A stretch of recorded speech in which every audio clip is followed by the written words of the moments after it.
जय जय श्री राधे। ब्रह्मा जी को सृष्टि रचना का आदेश मिल गया प्रभु से, और दुनिया बनाने के लिए उन्होंने स्मरण करके प्रभु का आदेश संकल्प किया। और प्रथम संकल्प में अज्ञान की सृष्टि हुई। बहुत आश्चर्य है। हाँ? ससर्जाग्रे अंधतामिश्रम अथ तामिश्रमादिकृत महामोहम च मोहम च तमश्चाज्ञान वृत्तया। अविद्या, अस्मिता, राग, द्वेष और अभिनिवेश। सृष्टि जब से बनी है तभी से अज्ञान भी बन गया। हाँ, पहले ज्ञान का उपदेश, फिर अज्ञान। कहने का अर्थ क्या है कि ना समझी और समझदारी ये जब से दुनिया बनी है तब से ही चल रहा है। एजुकेशन अलग चीज है, हाँ, और समझदारी IQ जिसको बोलते हैं, हाँ, वो अलग चीज है। बहुत बिना पढ़े लोग हैं, लोग भी बहुत समझदार होते हैं, और कई पढ़े लिखे लोग भी बेवकूफ होते हैं। हाँ। तो इसलिए ये क्यों, इसमें परेशान नहीं होना चाहिए। ये दुनिया जब से बनी है दोनों साथ साथ चल रहे हैं। पहले ज्ञान आया, फिर अज्ञान आया। ब्रह्मा जी थोड़ा निराश हुए अज्ञान की सृष्टि से, भगवान का ध्यान किया। ध्यान करके फिर सृष्टि की भगवान का, तो 4 संतों का प्राकट्य हुआ। सनक, सनंदन, सनातन और सनत कुमार। 4 महापुरुष प्रकट हुए। ब्रह्मा जी की प्रथम संतान, पहली सृष्टि है ब्रह्मा जी के 4 महात्मा। ब्रह्मा जी को प्रणाम किया। ब्रह्मा जी से पूछा, पिताजी क्या आदेश। ब्रह्मा जी ने कहा, पुत्रो एक ही काम है मेरा जो प्रभु ने मेरे को सौंपा है, दुनिया बढ़ाने का। तुम लोग भी सृष्टि कार्य में सहयोग करो, सृष्टि बढ़ाओ। सनत कुमारों ने कहा, ये काम में हमारी रुचि नहीं है पिताजी।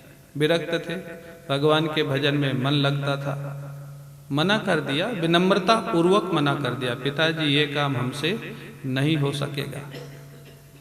हमारे गुरु जी कहते हैं कि देखो, ब्रह्मा जी के 4 पुत्र, सबसे पहले 4 पुत्र, और वो ब्रह्मा जी की बात मानना स्वीकार किया कि अस्वीकार किया। क्या किया? अस्वीकार कर दिया, नहीं हो सकेगा। इसलिए आपका पुत्र आपकी बात माने तो सोच लेना ब्रह्मा जी से ज्यादा ठीक है, हाँ? और नहीं माने तो सोच लेना ब्रह्मा जी के बराबर ही है, हाँ? दुखी नहीं होना। ये सृष्टि जब से बनी है ये समस्याएं चल रही है और चलती रहेंगी, तभी तो व्यक्ति भगवान को याद करेगा ना। हाँ, सब ठीक रहेगा तो याद भी कहाँ करेगा। ब्रह्मा जी के बेटे उनकी बात नहीं माने। जब नहीं माने तो ब्रह्मा जी को थोड़ा रोष आ गया, क्रोध। भ्रकुटी टेढ़ी हो गई।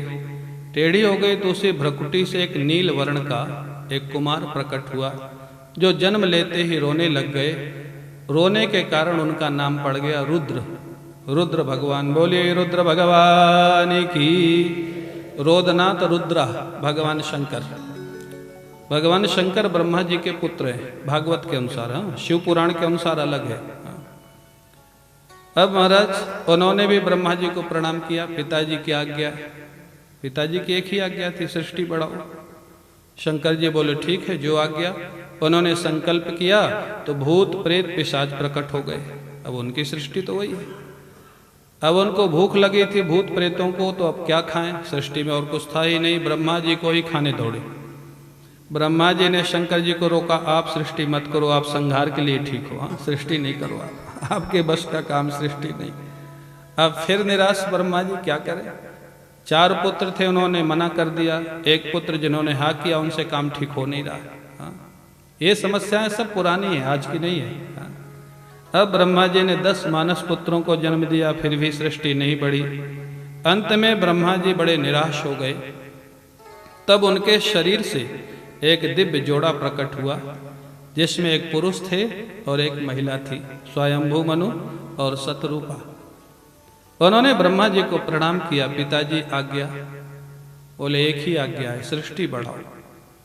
स्वयंभू मनु ने कहा, पिताजी आपकी आज्ञा तो हम मानेंगे जरूर, लेकिन इस समय पृथ्वी जल में डूबी हुई है, और सृष्टि बनाएंगे तो रहेगी कहाँ, जल में थोड़ा रहेगी।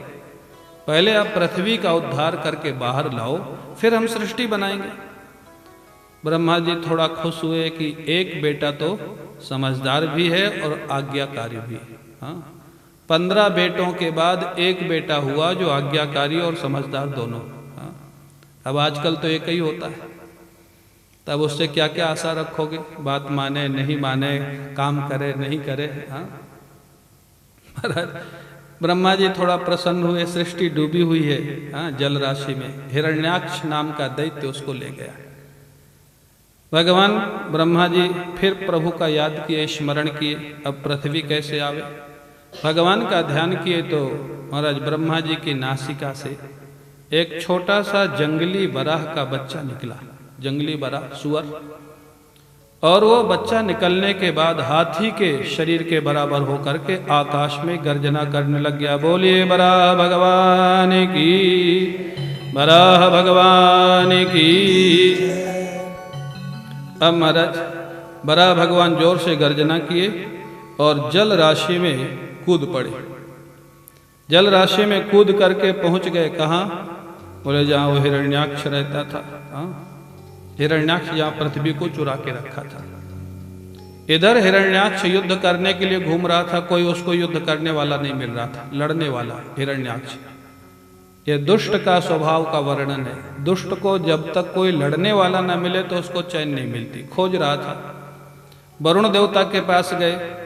वरुण बैठे हुए थे सिंहासन में, सोचा ये राजा हैं, ये लड़ेंगे। हिरण्याक्ष ने ललकारा, आपसे मैं युद्ध करना चाहता हूँ। वरुण बोले मैं तो तुमसे युद्ध नहीं कर सकता, लेकिन तुमसे युद्ध करना बता सकता हूँ। कौन करेगा? बोले कौन करेगा? बोले तुम्हारे घर में गए हैं, पृथ्वी लेके आ रहे हैं, जाओ वहीं मिलेंगे। हिरण्याक्ष दौड़ पड़ा, मेरे घर में कोई मेरे से लड़ने वाला गया है। रास्ते में नारद जी मिले। हिरण्याक्ष को लगा शायद यही होंगे। नारद जी से पूछा आप मेरे से लड़ोगे? बोले नहीं बाबा, मेरा काम तो सूचना देना है, मैं लड़ने का मेरा नहीं है। तुमसे लड़ने वाले तुम्हारे घर में, जाओ। हिरण्याक्ष पहुंच जाता है वहां, देखा हाँ बराह भगवान को देखा, बड़े सुंदर धवल जिनके दांत थे। हाँ, बराह जंगली स्वर का वेश धारण किए हुए हैं भगवान, अपने दांतों में पृथ्वी को उठाए हुए और धीरे धीरे बाहर निकल रहे। हाँ, जैसे उसने देखा हिरण्याक्ष ने जोर से हंसा, जहास चाहो बन गोचरो मृगा। जोर से हंसा, अरे मेरे जैसे शक्तिशाली के घर में इस जंगली सुअर की इतनी हिम्मत, मेरा सामान चुरा के ले जा रहा है। पहले तो हंसा जैसे एक नासमझ व्यक्ति को देख के लोग हंसते, फिर जोर से डांटा, ए जंगली सुअर, पृथ्वी को छोड़ दे नहीं तो तुम्हारा कल्याण नहीं होगा, मार डालूंगा तुमको। भगवान कुछ नहीं बोलते, बराह भगवान पृथ्वी को धारण किए हुए चल पड़े वहां से। ये पीछे अपशब्द बोलता हुआ चल रहा हिरण्याक्ष, आगे आगे बराह भगवान चल रहे। बराह भगवान कोई जवाब नहीं दे रहे। इसका अर्थ क्या है?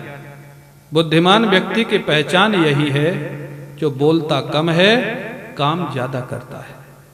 जो ज्यादा बोलता है वो काम ज्यादा नहीं कर सकता है, और उसको बुद्धिमान नहीं कहा जा सकता है। हमारे शास्त्रों में लिखा है हाँ, बहुत कम बोलना चाहिए, जितना आवश्यक है अपना काम करना चाहिए। और भगवान ने अपना शरीर भी ऐसा बना के भेजा है, उसी औसत में, प्रतिशत में। हाँ, एक महात्मा कहते थे देखो कान कितने हैं? 2, और जीभ कितनी है? कितनी है जीभ? 1।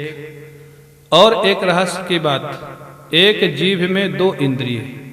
ये जीभ में एक इंद्रिय है बोलने की, जिसको वाक इंद्रिय बोलते हैं, हाँ, कर्म इंद्रिय।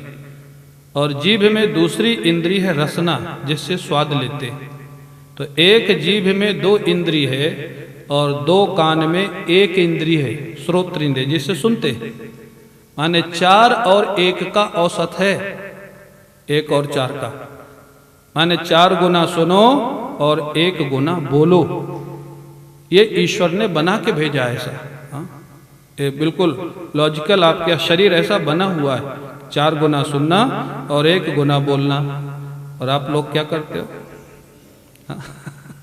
1 गुना सुनते हो और 4 गुना बोलते हो। ये नासमझी की पहचान। हाँ, आप देखेंगे जितने बुद्धिमान लोग हुए हैं अपने इतिहास में देख लेना, संत महापुरुष हो या देशभक्त हो, कोई भी किसी क्षेत्र में जो अच्छे व्यक्ति हुए हैं वो कम बोलते थे, सुनते ज्यादा थे।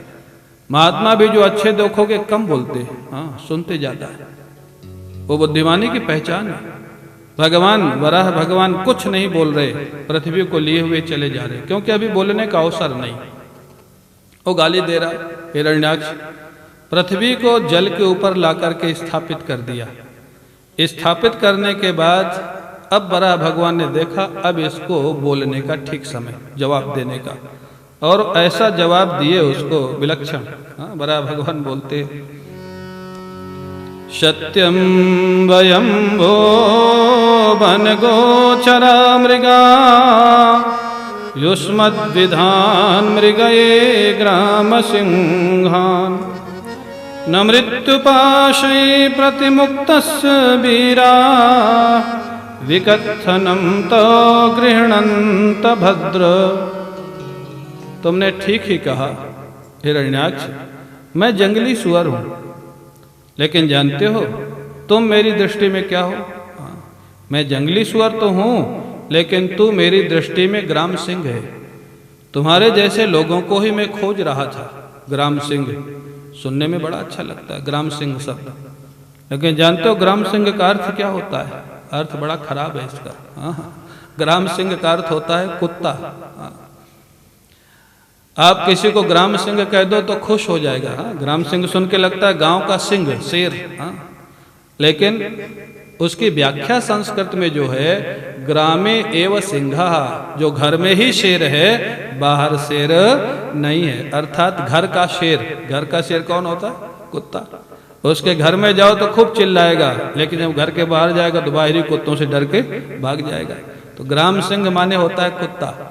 बच्चे जो कथा में आते हैं ना कई जगह, बोले बाकी कथा याद नहीं रहती, लेकिन ये जरूर याद रखते हैं और बच्चों को चिढ़ाते हैं। वो बोल देंगे तुम ग्राम सिंह हो, अब वो तो समझेगा नहीं क्या कह रहे हैं। तो बोले तुम्हारे जैसे ग्राम सिंहों को मैं खोज रहा हूं।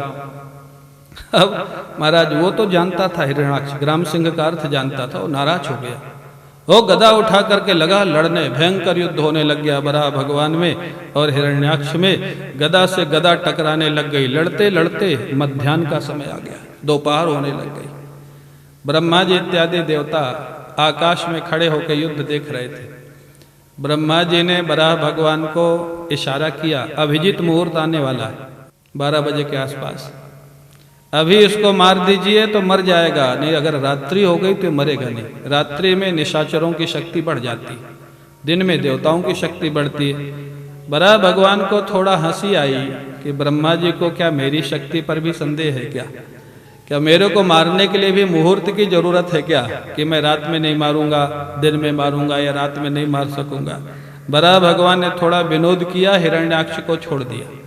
जैसे छूटा देवताओं में भगदड़ मच गई। चिंता उनको भगवान की नहीं थी, चिंता अपनी थी। देवता लोग बोलने में बड़े चतुर होते हैं। जैसे आजकल के नेता लोग होते हैं ना, काम उनका होगा वो आपका बताएंगे, इससे आपका फायदा है, एक्चुअल फायदा उनका होता है। ये बोलने की कुशलता है, चतुरता है। फिर देखा वराह भगवान ने कि देवता लोग बड़े व्याकुल हो रहे हैं। पृथ्वी की स्थापना तो हो गई, लेकिन सृष्टि कार्य आगे नहीं बढ़ रहा है। वराह भगवान ने संकल्प किया, एक थप्पड़ जोर से मारा हिरण्याक्ष के कपोल पे। वो खून की उल्टी करता हुआ और चक्कर खाता हुआ जमीन पे गिर पड़ा। उसका गोविंदाय नमो नमः हो गया। बोले वराह भगवान की, वराह भगवान की। हिरण्याक्ष का उद्धार करके वराह भगवान की स्तुति की देवताओं ने, प्रभु आपने बड़ी कृपा की, पृथ्वी की स्थापना कर दी, इस दुष्ट का संहार कर दिया। अब ब्रह्मा जी शांति से अपना सृष्टि कार्य करेंगे।